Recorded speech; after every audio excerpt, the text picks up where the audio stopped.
Serie de Génesis 1, estudio número 5, por Chris McKen.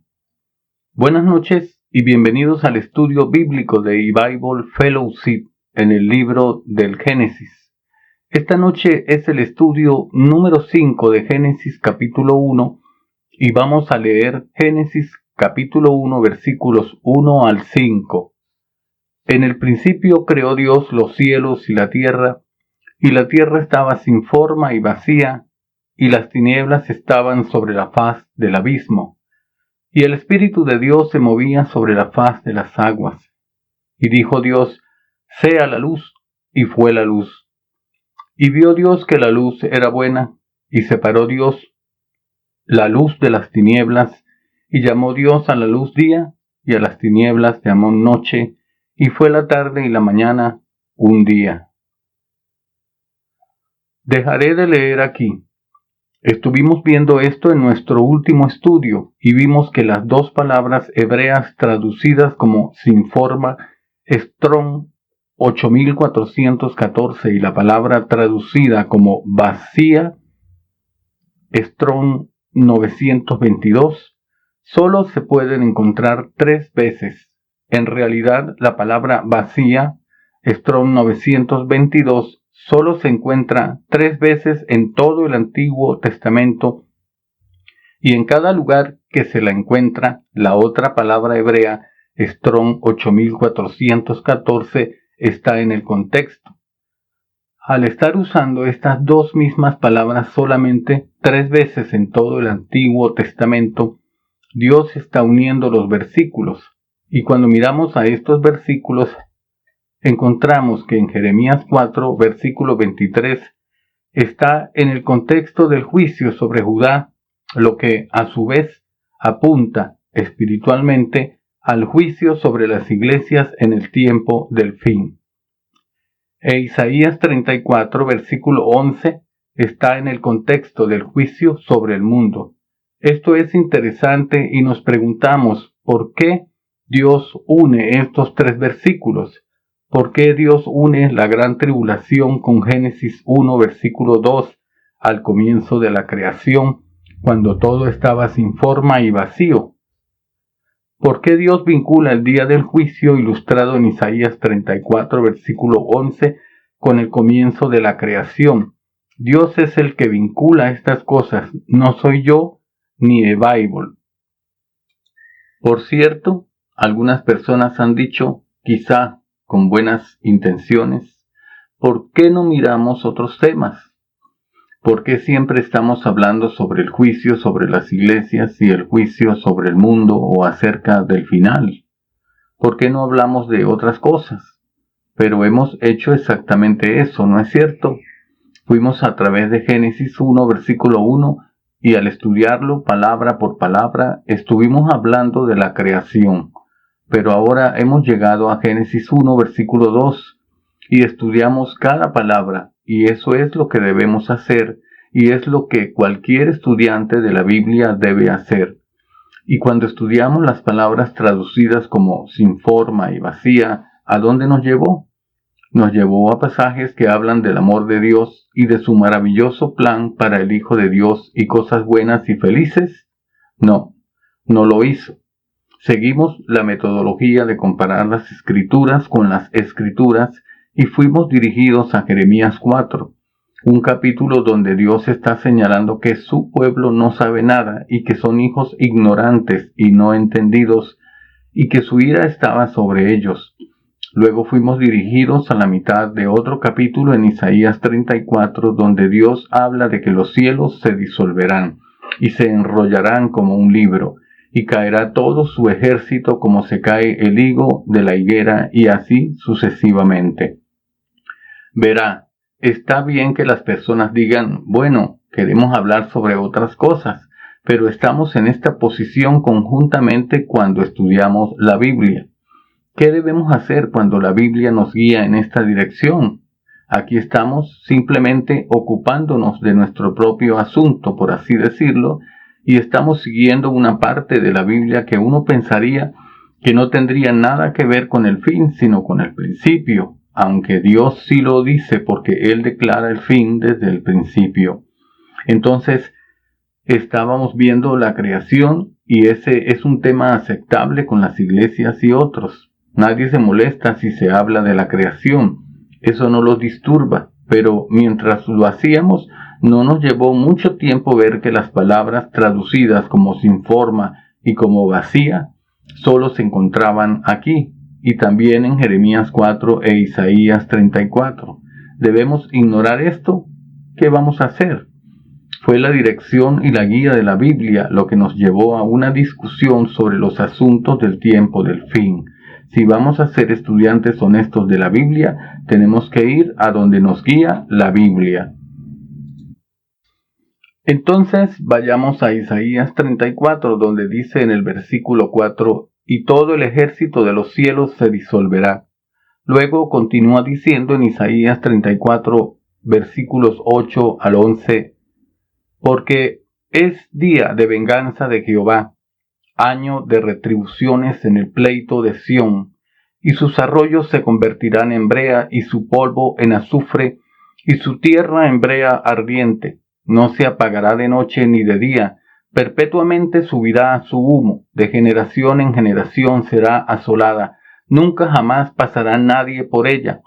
Se adueñarán de ella el pelícano y el erizo, la lechuza y el cuervo morarán en ella, y se extenderá sobre ella cordel de confusión y piedras de asolamiento. Aquí se mencionan estas aves inmundas, hay 4 de ellas, lo que apunta a la naturaleza universal del juicio que está en vista. Dios ha hecho que el mundo sea un desierto y lo logró en el momento en que el Espíritu Santo se apartó con respecto a la salvación. Luego dijo, y se extenderá sobre ella cordel de confusión y piedras de vacío. Como mencionamos la última vez, la palabra confusión es Strong 8414, la palabra hebrea traducida como sin forma, y la palabra traducida como de vacuidad es Strong número 922, y es la misma palabra traducida como vacía en Génesis 1, versículo 2. Por lo tanto, este versículo podría leerse: se extenderá sobre ella el cordel, el cual es sin forma y piedras de vacío. Pero, ¿por qué Dios está hablando de extender sobre la tierra el cordel de confusión? Recuerde a quién le está hablando Dios, como se dijo en los primeros 2 versículos. Acercaos naciones, juntaos para oír, y vosotros pueblos, escuchad. Y esto también se relaciona con Génesis 1, versículo 2, donde dice que la tierra estaba sin forma. Aquí Dios está extendiendo el cordel sobre la tierra, un cordel que es sin forma y piedras que son vacías. Cuando buscamos la palabra piedras, encontramos que esta palabra está relacionada con el peso de una bolsa o un peso justo. Es la palabra piedra, Strong número 68. También es la palabra usada cuando Moisés subió al monte y Dios escribió con su dedo los 10 mandamientos sobre tablas de piedra. Hay muchas escrituras que vinculan la palabra piedras con los mandamientos de Dios o la palabra de Dios, la Biblia. Incluso cuando Dios ordenó que el apedrear fuera la pena por ciertos pecados, también se relaciona con el juicio de la palabra de Dios, dado que las piedras representan los mandamientos de Dios y es la ruptura de los mandamientos lo que provoca la muerte del pecador. Por lo tanto, cuando alguien era atrapado en el pecado del adulterio, debía ser apedreado hasta la muerte. La condena de la ley de Dios es lo que destruye a esa persona. Entonces podemos ver que la palabra piedras se relaciona con la palabra de Dios. Veamos también donde se usa la palabra línea, cuando se habla de línea de confusión. Veamos algunos lugares donde se emplea la palabra línea, comenzando con Jod, capítulo 38, que está en el marco de la creación. Dice en Jod, capítulo 38, versículos 1 y 2. Entonces respondió Jehová a Jod desde un torbellino y dijo: ¿Quién es ese que oscurece el consejo con palabras sin sabiduría? Aquí Dios podría estar hablando del pensamiento científico moderno que afirma saber cómo el universo comenzó con el Big Bang y cómo comenzó el hombre a través de la evolución hace miles de millones de años. En realidad, están oscureciendo el consejo con palabras sin entendimiento. No están tan solo a millones de kilómetros lejos de la verdad, sino a miles de millones de kilómetros de distancia de ella. Están hablando tontamente y las personas necias hablan palabras sin conocimiento. Continúa diciendo en Job, capítulo 38, versículos 3 y 4. Ahora ciñe como varón tus lomos, yo te preguntaré, y tú me contestarás. ¿Dónde estabas tú cuando yo fundaba la tierra? Házmelo saber si tienes inteligencia. Una vez más, Dios podría estar hablando esto a cualquier ser humano, incluso a los seres humanos de hace mucho tiempo. ¿Dónde estaba usted cuando Él puso los cimientos de la tierra? ¿Dónde estaba usted o yo cuando Dios habló y creó los cielos y la tierra? Nosotros no existíamos. Fue solo el Dios Trino en el principio y su sabiduría y su conocimiento quien creó todas las cosas. El hombre no tuvo nada que ver con eso y el hombre no puede saber nada de eso por su propia cuenta y Dios señala ese hecho. ¿Dónde estabas tú cuando yo fundaba la tierra? Házmelo saber si tienes inteligencia. Dice en Job 38, versículo 5, ¿quién ordenó sus medidas, si lo sabes? ¿O quién extendió sobre ella cordel? Aquí está, la idea de extender un cordel, una línea sobre la creación. ¿Quién ordenó sus medidas, si lo sabes? ¿O quién extendió sobre ella cordel y la ha medido en cierto sentido? ¿Quién tiene conocimiento sobre su dimensión? Incluso hoy en día, con los telescopios más grandes o enviando naves espaciales a planetas distantes como Marte, y desde allí tratan ellos de observar aún más lejos, el hombre no puede medir el universo. Él no sabe dónde termina. Donde sea que miremos, cada vez se hace más y más profundo, y nadie puede medir estas cosas. Nadie ha extendido una línea alrededor de ella, excepto Dios. Dice en el Salmo 19, versículo 1, los cielos cuentan la gloria de Dios, y el firmamento anuncia la obra de sus manos. Luego dice en el Salmo 19, 4, por toda la tierra salió su voz, y hasta el extremo del mundo sus palabras. En ellos puso tabernáculo para el sol. Esto es interesante, ¿no? Dios ha creado los cielos y todas las estrellas, y Él lo extendió como una tienda de campaña, como leemos en Isaías capítulo 40. Él los extendió como una cortina, los desplegó como una tienda para morar. Aquí Dios dice que Él los estableció como un tabernáculo para el sol, y un tabernáculo es una tienda. Los colocó para el sol, y el sol es una imagen de Dios.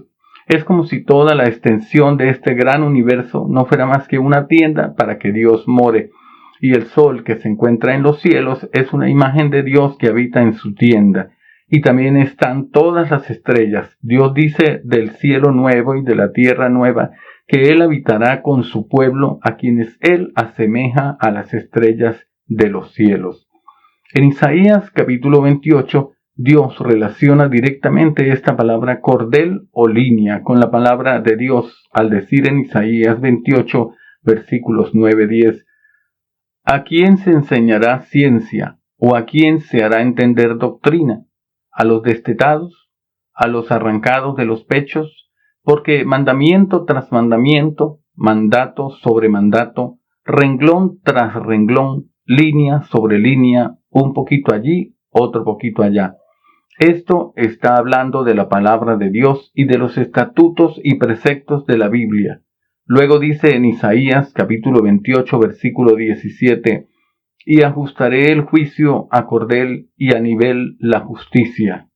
El juicio se establece en el cordel o línea.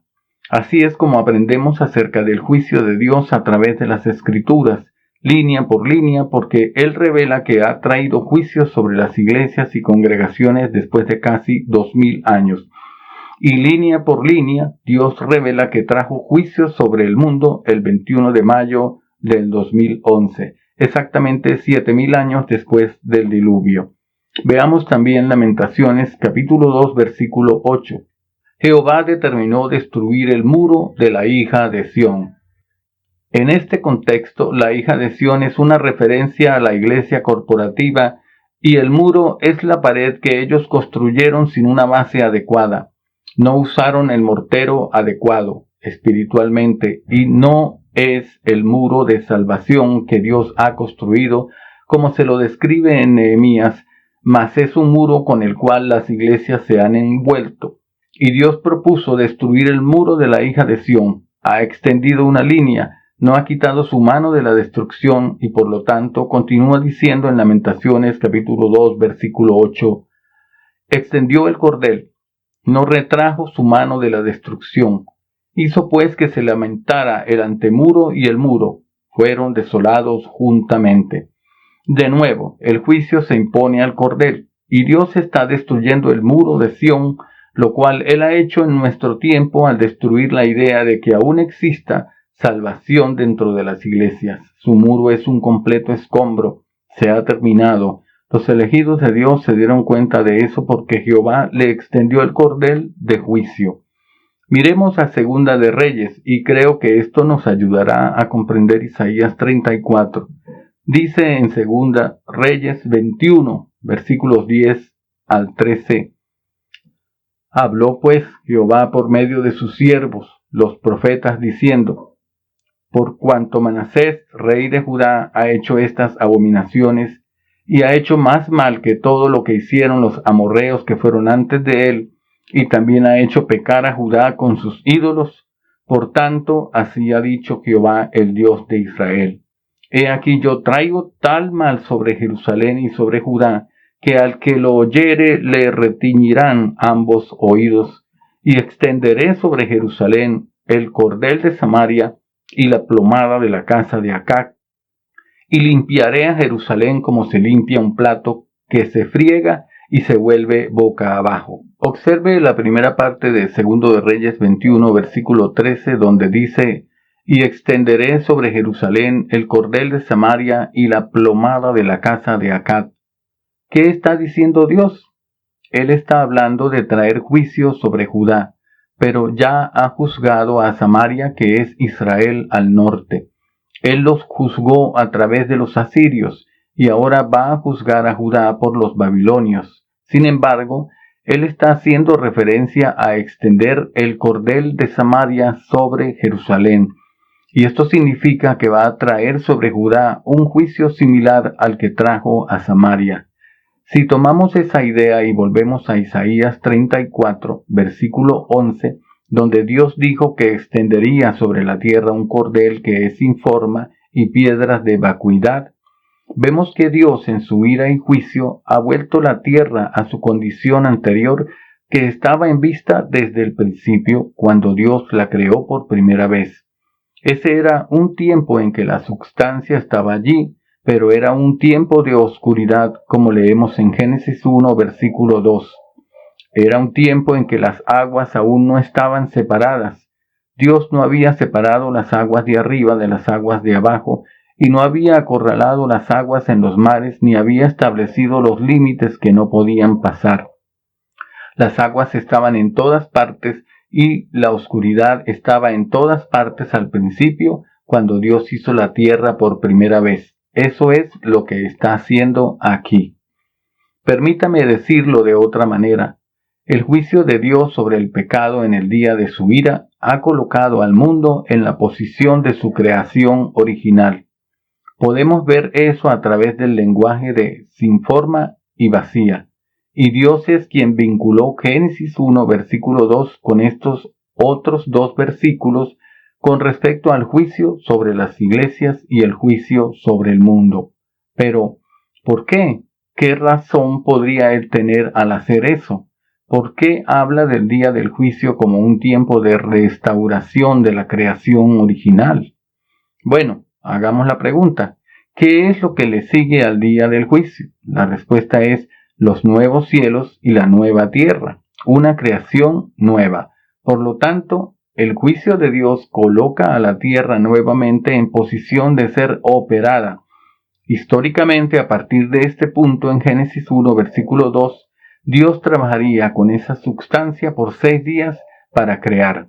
Ahora, en el día del juicio, Dios ha restaurado el mundo a su forma original a efectos de trabajar sobre él durante un periodo de tiempo aún no especificado para crear los nuevos cielos y la nueva tierra.